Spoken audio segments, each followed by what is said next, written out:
Here with head men's basketball coach David Greer and Antonio Marshall after a nice win over Davenport, completing the series sweep. Coach, led by as many as like 24 at times, and Davenport made it a little interesting there at the end, cutting it to 9.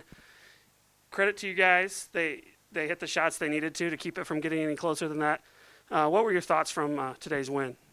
Really, I thought we played a pretty complete first half. I thought second half we did a good job of building the lead, and then we just, had some defensive breakdowns there. And a lot of times that happens when you build a big lead. You start to get conservative. Probably left some guys out there a little too long and didn't use the bench as much as I should have. But we just got to get those guys ready to play, and then these guys can get a little blow there. But we should have put that game away at the 10-minute mark, but we let them stick around, and to give them credit, they made some big shots and some big plays.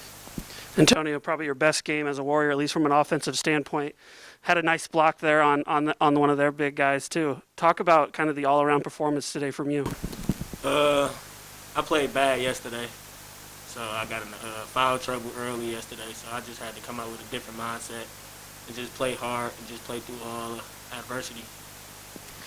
Coach, now looking ahead to next week, what are some of the challenges that they present and some of the things that you guys got to work on before that next week's series?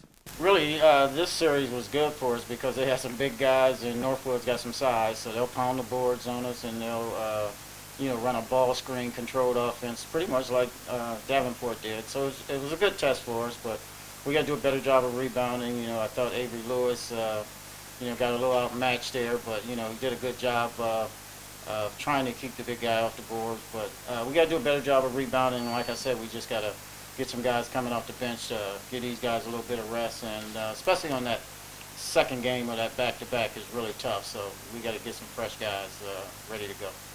I asked this of the women's team last week. I asked Sam Cherney. I want to ask you.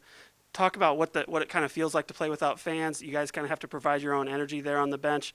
Talk about some of the differences playing without fans and how you guys are combating that. Some of the differences, like the crowd be into the game with us. So last year when we had fans, like the crowd was getting us hyped, getting us all where we needed to be. But this year it's just like you said, we have to bring our own energy. We have to be talking on the bench, yelling defense, all that, so we can just stay in the game.